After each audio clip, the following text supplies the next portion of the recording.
Georgia Republican Herschel Walker on Thursday returned to the campaign trail.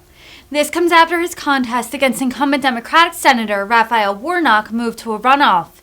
In Georgia, if a candidate does not win more than 50% of the vote, the top two contenders go to a runoff to ensure the winner is selected by majority.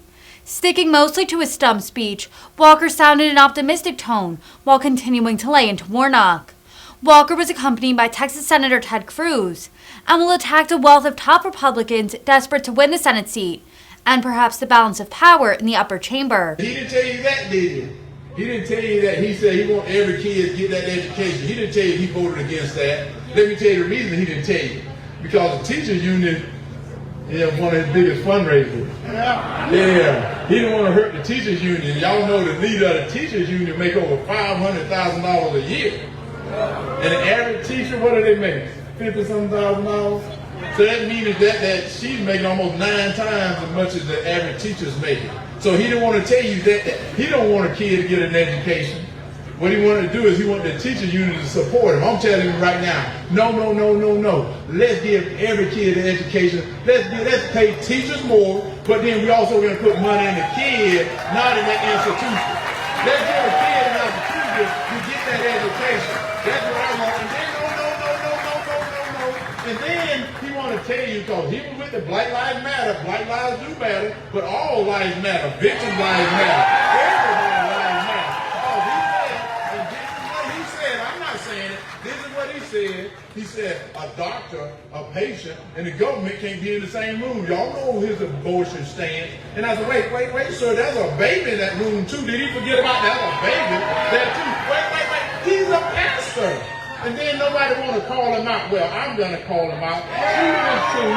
And there's a baby in that room, but he didn't tell you this, did he? He did not tell you this. He wanted the government to come back in that room and pay for it. Did he tell you that? He wanted the government to come back in and pay for it. But then I'm going to tell you this right here that he's not telling you. Remember I mentioned Black Lives Matter?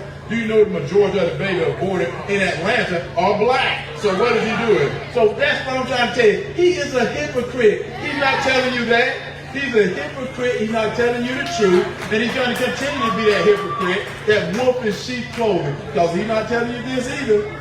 You know, he has voted against our military. He said you can't serve God and the military at the same time. Do you know we're the greatest country in the United States in the world because we have a United States military.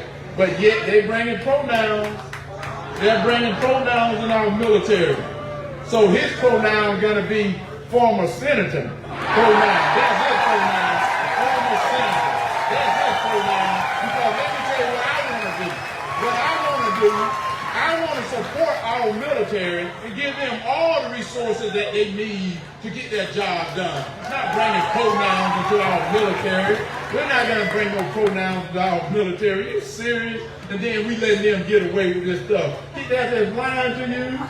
They're lying to you. Everything they're saying about you, that's what they're doing to themselves. And we gotta wake up to it. Senator Warnock is a reverend too.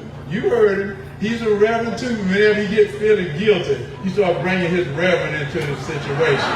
Hey, that don't bother me, does it? Don't bother me because you're hurting my family. And all you are my family. Because I'm going to tell you something that you may not know. It ain't the color of your skin, because 23andMe has screwed us all up. It don't matter what we are. It don't matter what we are, but what I do know we're Americans. That's what matters. That we're all Americans, and that's what we need to get back to. We need to get back to being an American rather than being something else. Because that's what they're trying to do. That's divided. When they're dividing you, that's how they conquer. But I want us to wake up to it. That's what you got to do. You got to get out and vote. You got to get out and vote because, you know, he hung around and got into this runoff. And he thinking he's going to win. We need to prove him wrong and let him get out of that office. He don't deserve to be in that office representing Georgia. Hey, I thought he was from California.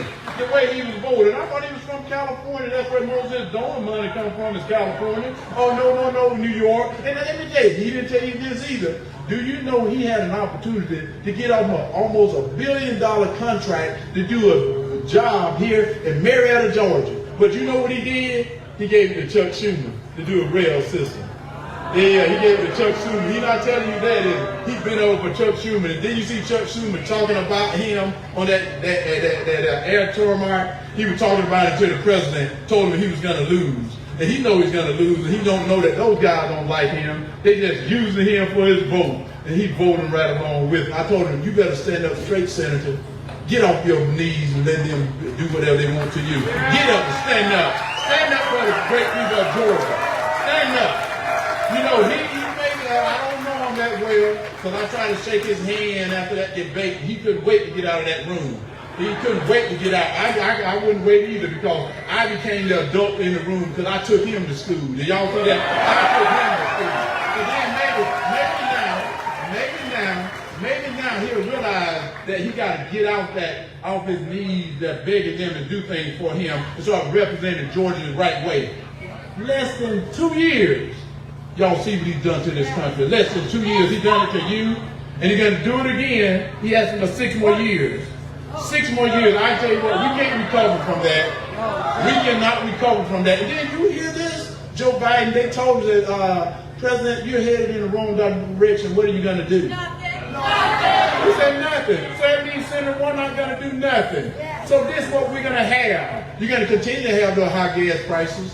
You're going to continue to have high utility bills. You're going to continue to have high grocery prices. You're going to continue to have crime on the street. You're going to continue to have that open border. And do y'all know this? 70% of the drugs coming into the border, coming across the border, go through Atlanta, Georgia. That's where they redistribute the drugs at. You've seen fentanyl. Fentanyl is killing most all young people from 18 to 45. And what are they doing about it? Absolutely nothing. So you need leaders that are going to go down to the border, and Senator Cruz said we're going to do something about it. I can promise you this. I'm not going to Washington to make friends. I'm going to Washington to do my job. That's what he should have done. And then they said that I don't need this. They said I don't need this. That's not the truth. I do need this, because I'm not going to let my family hurt. They're not going to hurt my family. No, they're not. My parents taught me you protect your family. And that's what I'm going to Washington to do, to protect my family. And all of you are my family. So I'm going to protect my family. And that's what I said I'm going to do. You know, football wasn't my life. Football had nothing to do with my life. Track had nothing to do with my life. That Olympic bobsled had nothing to do with my life. Even my business I built had nothing to do with my life. My life, God prepared me for this moment right here. And I finally found that out. And that's the reason I decided to run. And I'm telling you right now, we cannot continue to do this. We cannot continue to do this. I want everyone to call a friend and tell your friend to get out and vote. Tell your friend you got to go out and vote. Do not sit on the sideline no more. Because if we sit on the sideline, we will not recognize this country again. They want to change everything about this country. They want to change it. And I said, right now, we got the B team in. We got the B team in. It's time to put the A team in. It's time to put the A team in. And the way we can do it is December the 6th. December the 6th, we got to get out and vote. Tell your friends to get out and vote. This is the most important election of your lifetime. It's coming December the 6th. We don't want to have Kamala Harris making decisions for us. We don't have Kamala Harris making decisions for us. We don't even want to have Senator Warnock making any more decisions for us. It is time for us to end this.